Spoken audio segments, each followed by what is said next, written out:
Muchísimas gracias. Buenos días. Buenos días a todas y a todos quienes nos acompañan de los medios de comunicación. Muchas gracias por estar aquí. Nuevamente arrancando una semana en el Senado de la República, ahora en la Comisión Permanente. Y también muchísimas gracias a quienes nos siguen a través de sus redes sociales.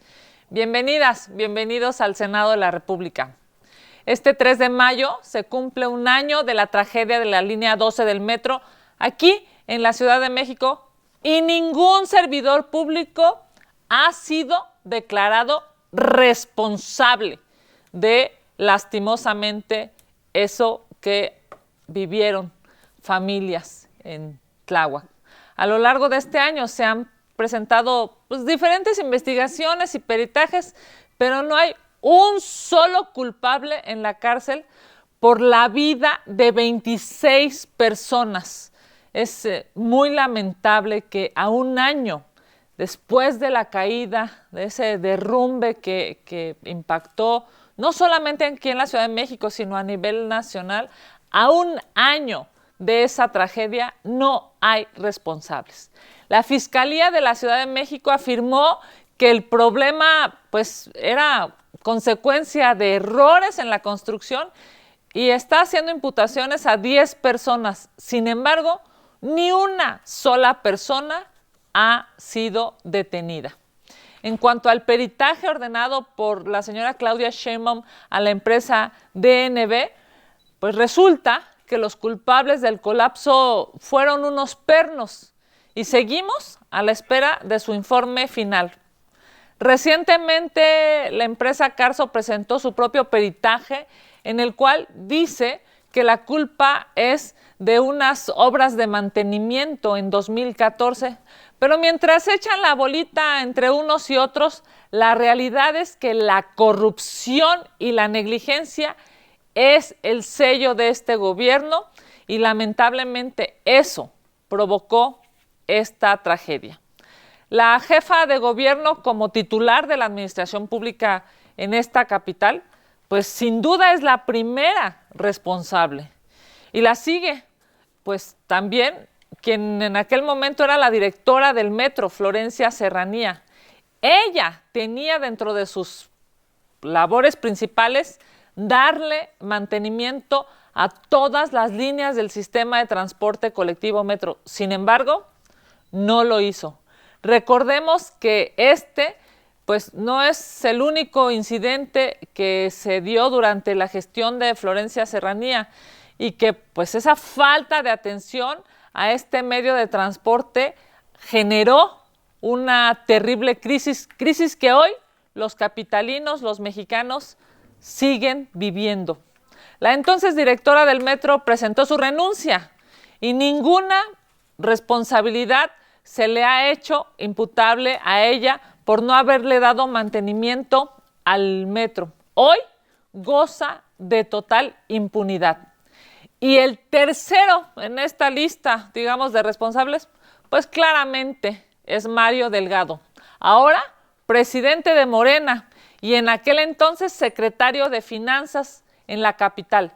Él autorizó el arrendamiento de trenes que no eran compatibles con los rieles en la línea 12, por lo cual se tuvieron que cerrar, recordarán, en 2014, 11 de las 20 estaciones que conforman esa línea.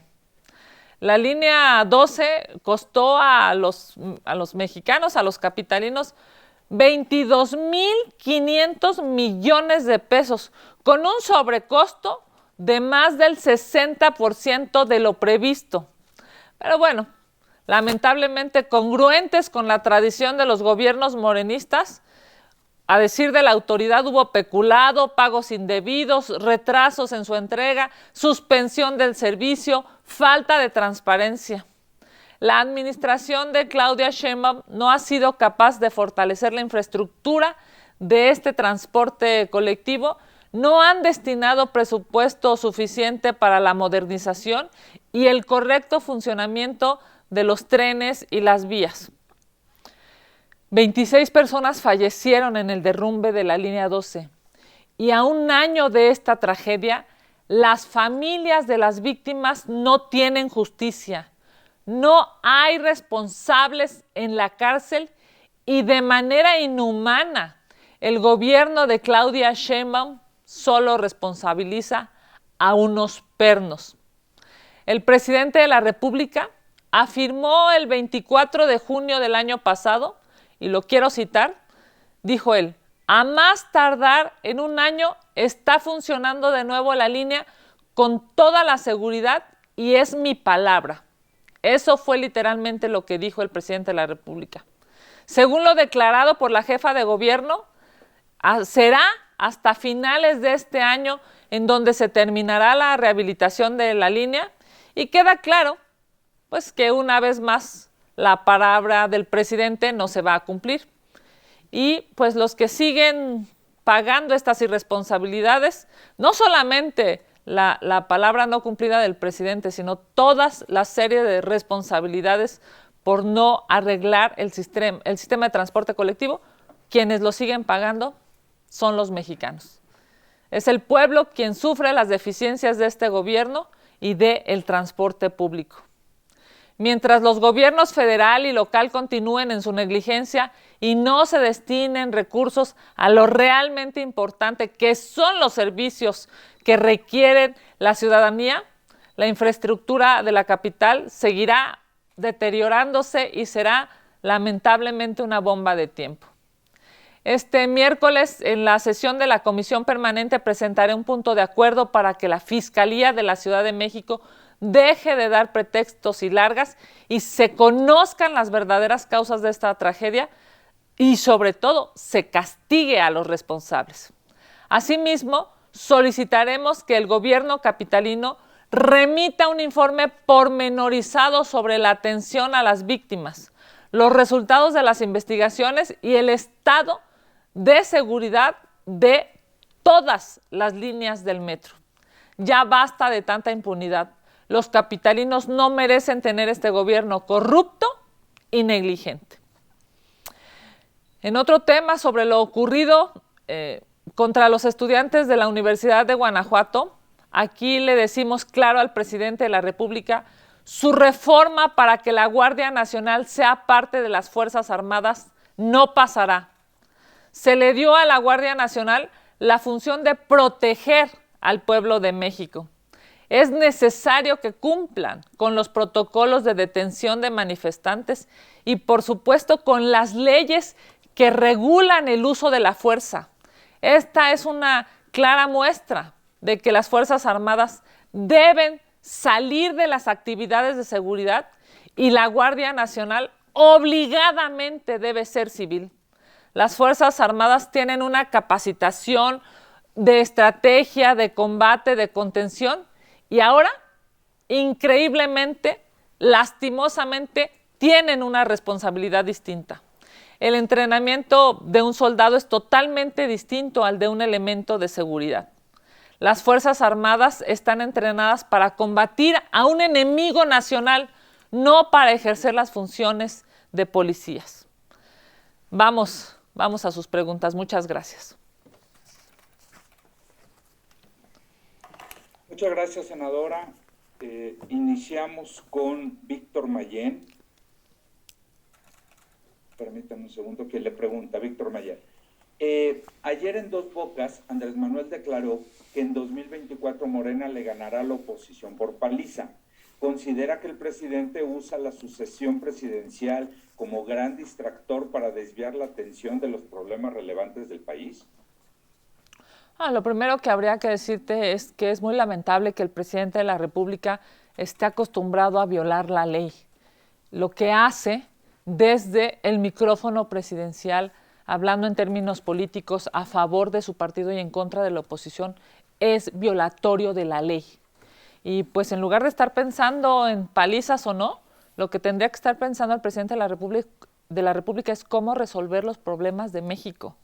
Porque la realidad es que a quien le está dando una paliza este gobierno es al pueblo de México. No está dando resultados, no está generando seguridad, no está generando servicios de salud, no está generando economía. Lamentablemente, el presidente de la República, a quien está dándole una paliza, es a esos 30 millones de mexicanos que votaron por él y confiaron en él. Es una vergüenza que el presidente de la República viole la ley y ya no tenga límites. Un día sí y al otro también viola la ley desde el micrófono presidencial. Y hay que seguírselo reclamando, porque el hecho de que todos los días viole la ley no significa que esté haciendo algo bueno. Es muy lastimoso escuchar ese tipo de declaraciones, sobre todo porque sigue hablando, sigue en una arenga política. No supo ser estadista, no supo ser el primer mandatario de este país. Gracias, senadora. Israel Aldave le pregunta, a un año de la tragedia de la línea 12, de la línea 12 del metro, ¿por qué no hay ningún detenido por su responsabilidad? La exdirectora del sistema, Florencia Serranía, en total impunidad. Y en el caso de la empresa Carson, de Carlos Slim, responsable de la construcción de la obra, parece que se le solapa su negligencia y su responsabilidad en la muerte de 26 personas. ¿Qué opina? Ya lo hemos comentado, querido Israel. La realidad es que este gobierno, tanto federal como nacional, no han querido investigar y no han querido sancionar a los responsables de la tragedia de la línea 12, porque saben que serán sus amigos, serán sus comparsas, serán sus colaboradores los que saldrán lastimosamente involucrados en esta tragedia. No hay una sola persona en la cárcel a un año de la tragedia. Eso simple y sencillamente demuestra la corrupción y la impunidad en la capital, en la Ciudad de México, siendo solapados por el gobierno federal. Esta tragedia marcó a este gobierno, al gobierno de la señora Sheinbaum, pero también marcará al gobierno del presidente López Obrador, porque claramente todos los responsables son amigos del presidente de la República. Gracias, senadora. Rita Cerón le pregunta, hoy la Fiscalía de Justicia de la Ciudad de México anunció que formulará imputaciones contra 10 personas por la probable comisión de los delitos de homicidio, lesiones y daños culposos por el desplome del tramo elevado en la línea 12 del metro.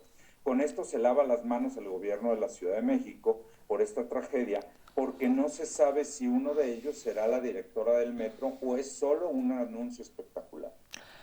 Es evidente que lo que quieren hacer es darnos a tole con el dedo, lo que quieren hacer es darle a tole con el dedo al pueblo de México. ¿Cómo es posible que en un año no hayan logrado hacer una investigación eficiente? ¿Cómo es posible que en un año no hayan logrado definir quiénes son los responsables y quiénes fueron los rateros? Porque lo que pasó ahí es que se robaron el dinero de la línea 12. Esa es la realidad. Pero como estamos a un año, como el día de mañana se cumple un año de la tragedia, pues sacan esta noticia. Para no variar, es simple y sencillamente dar a tole con el dedo al pueblo de México, porque es impresionante lo expertos que son en este gobierno para no decir la verdad, para mentir y para proteger a los corruptos de esta administración. Evidentemente, lo que tendríamos hoy a un año, mañana que se cumpla un año, lo que tendríamos que saber ya es quiénes se robaron el dinero, quiénes no hicieron el mantenimiento, quiénes fueron capaces de haber definido una línea 12 en tan pésimas condiciones. Evidentemente lo que hace este gobierno es simple y sencillamente solapar a sus corruptos. Gracias, senadora. Karina Aguilar le pregunta, ¿hay condiciones para iniciar una operación cicatriz entre la mayoría y la oposición para discutir la reforma electoral como propone el senador Monreal? A ver, Karina, primero que nada nosotros lo hemos dicho siempre, para esa reforma presentada por el gobierno pues simple y sencillamente para esa, que no cuenten con nuestros votos. Si quieren analizar una reforma, nosotros mismos ya hemos dicho públicamente, vamos a presentar una reforma electoral, pero será para beneficiar al pueblo de México, será para que la gente sepa que su voto es cuidado, que su voto es importante y que quienes estén en la Cámara de Diputados o en la Presidencia de la República representen verdaderamente al pueblo de México. Para destruir al INE, para que este gobierno se agandalle el poder, para eso no van a tener nuestros votos. Y la operación cicatriz depende de todos, pero a este gobierno claramente no le gusta dialogar. A este gobierno claramente no le gusta sentarse en la pluralidad. A este gobierno, lastimosamente, lo que le gusta es agandallar y vivir en la ilegalidad. Ya lo vemos ahí con las declaraciones del presidente de la República, siempre violentando a la oposición y siempre hablando en términos de politiquería, en lugar de hablar lo que realmente le importa al pueblo de México. Gracias, senadora. Gerardo Segura le manda dos preguntas. La primera dice, ¿tiene algún caso analizar y discutir la reforma electoral de López Obrador? Pues se sabe que es un, cito textual, bodrio, y que solo lanza la propuesta para hacerse de reflectores de manera tramposa y para seguir evadiendo los temas relevantes que le urgen al país, como la fuerte inseguridad y el enorme deterioro económico. Es claro que el presidente de la República sabe que su propuesta para destruir al INE no va a pasar.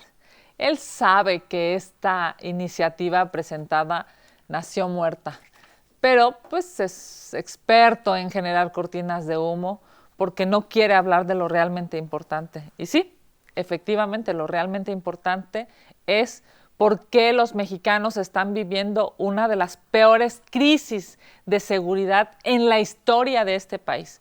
¿Por qué los mexicanos no tienen dinero en el bolsillo? ¿Por qué los mexicanos no pueden acudir a un sistema de salud que les permita ejercer su derecho humano a la salud? Eso, que es lo realmente importante, eso el presidente no lo quiere discutir, no lo sabe discutir porque no lo va a solucionar. Y efectivamente, pues no tiene caso analizar esta iniciativa que evidentemente es una agandalle del gobierno. Ya hemos dicho en el bloque opositor, no vamos a acompañar esa propuesta. Gracias, senadora. También le pregunta Gerardo Segura, ¿quieren desde el gobierno y López Obrador adoctrinar la educación en el país de manera perversa e inmoral?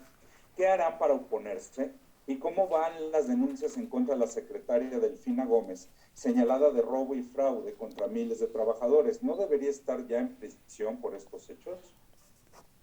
Bueno, la señora Delfina Gómez, quien ha sido ya claramente señalada por la autoridad como responsable, es una de las mayores compañías que el presidente de la República tiene.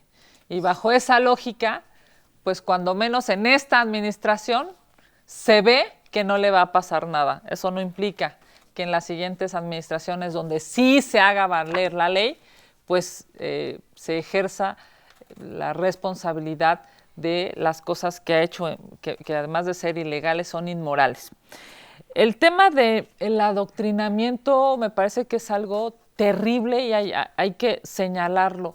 El presidente de la República quiere un gobierno como el de Cuba, como el de Venezuela. Tiene esta obsesión no por resolver la vida del pueblo de México, no por generar mejores condiciones de vida para el pueblo de México, no para generar, por ejemplo, ahora hablando de la línea 12, no para generar mejor transporte público, mejores hospitales, no. El presidente está obsesionado con penetrar en términos ideológicos a nuestra nación, pero no va a ser así, no se lo vamos a permitir y en 2024 se irán.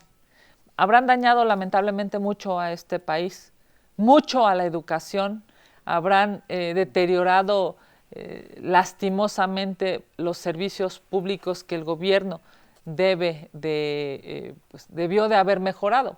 Claramente este sexenio es un sexenio perdido en términos de administración pública, pero en 2024 se irán y no podrán hacer un daño ideológico ni a los jóvenes ni a los niños, porque en México no somos Venezuela y no somos Cuba.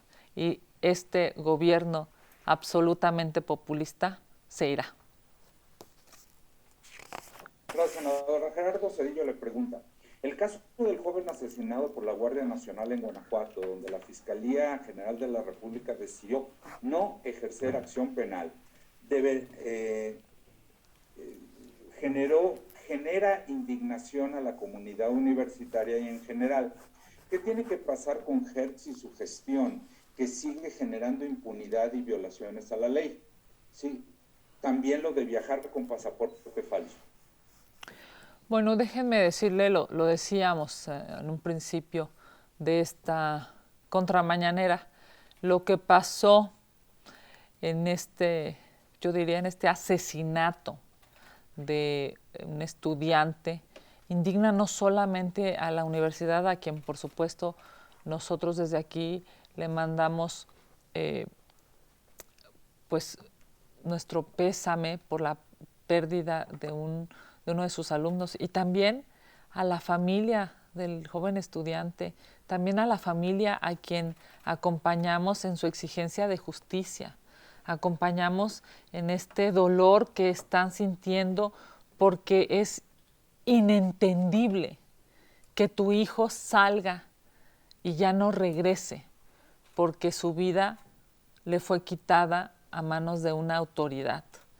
Es evidente que ese hecho nos obliga a exigir que la Guardia Nacional tenga una capacitación específica, que conozcan las leyes de la materia. Hay una ley específica del uso de la fuerza.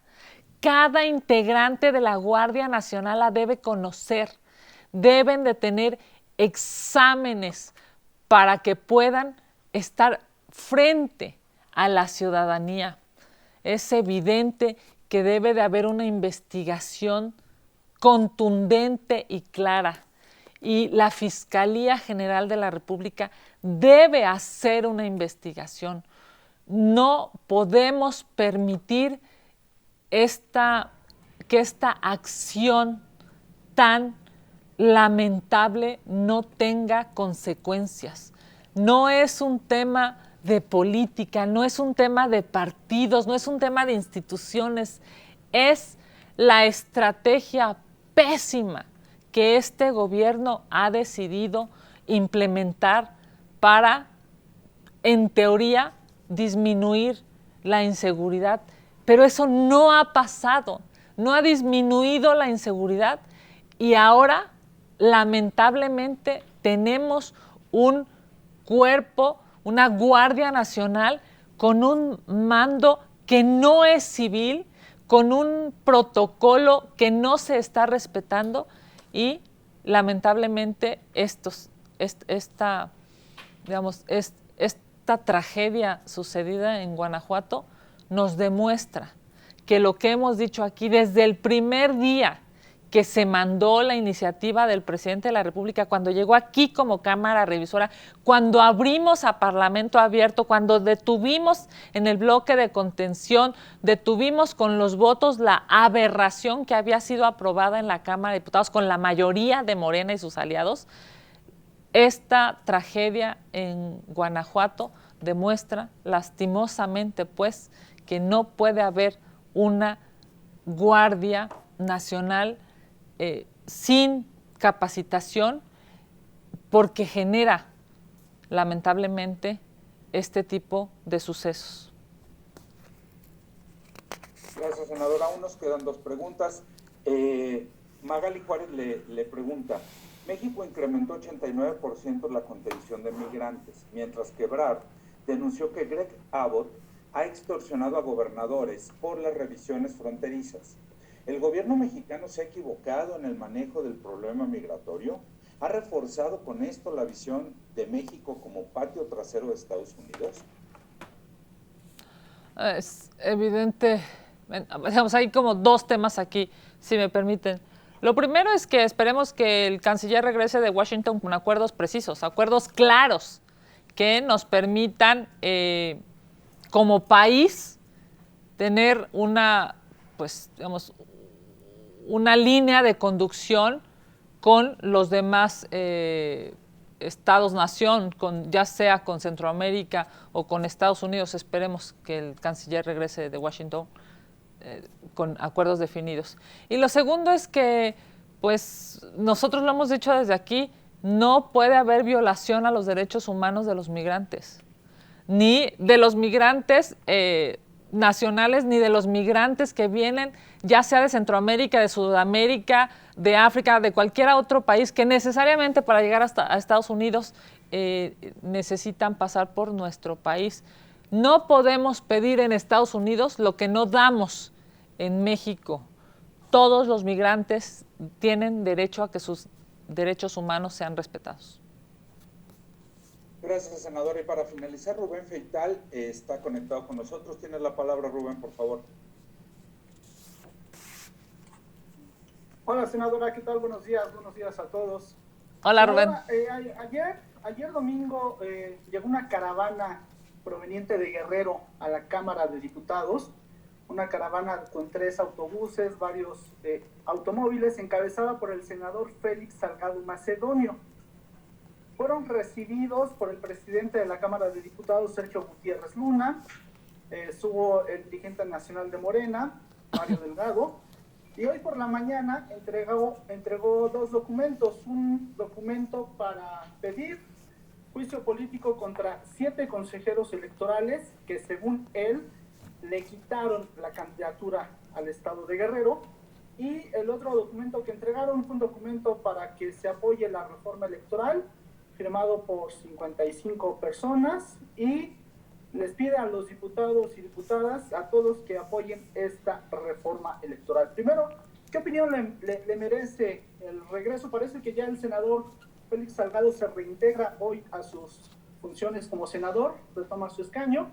¿Qué opinión le merece? Segundo, pues ¿de dónde salen tantos recursos? Porque aparte montaron carpas para que no pasara frío, hubo cena, desayuno. ¿De dónde salen tantos recursos para este tipo de movilizaciones? Y 3, pues parece que el senador goza de su fuero, total impunidad, porque pese a todas las denuncias que hubo en su contra por abuso sexual, pues el senador pues sigue tan campante como siempre, ¿no? Gracias, senadora. Muchas gracias. Pues primero que nada decirte que es muy lamentable que el estado de Guerrero tenga a representantes que estén obsesionados por tener poder, por continuar por el poder y por destruir instituciones. El estado de Guerrero lamentablemente es uno de los estados con más pobreza, es uno de los estados en donde hay más violencia. El estado de Guerrero tiene municipios en donde no puedes entrar si la delincuencia no lo acepta. En el estado de Guerrero, en muchos municipios, los jóvenes, las niñas, los niños no tienen posibilidades de desarrollarse, de ir a una escuela de calidad y de poder ser profesionistas, porque lamentablemente ha tenido autoridades mezquinas que solamente piensan en beneficiarse económicamente, en ser millonarios, en tener mucho poder, pero no en ayudar al pueblo de Guerrero. Es muy lamentable que en lugar de estarse preocupando por venir a lastimar a las instituciones, a las autoridades electorales, en lugar de hacer eso, lo que deberían de hacer los representantes de Morena que son de Guerrero, lo que deberían de hacer es buscar escuelas de calidad, hospitales de calidad, transporte público de calidad, carreteras seguras. Nada de eso hay en muchos municipios de Guerrero, pero en cambio sí hay mucha politiquería por parte de sus representantes de Morena. Muy lamentable para un estado tan maravilloso y de gente buena. Pero con esto, lastimosamente, habrán de vivir por algunos años, pero algún día cambiará y algún día Guerrero tendrá hombres y mujeres decentes para trabajar por el pueblo de Guerrero, de esos maravillosos municipios en donde claramente hay gente que quiere salir adelante, quiere vivir con seguridad, quiere que sus hijos vayan a una escuela de calidad y puedan ser grandes ciudadanos. Algún día sucederá, no por ahora, lastimosamente no por ahora.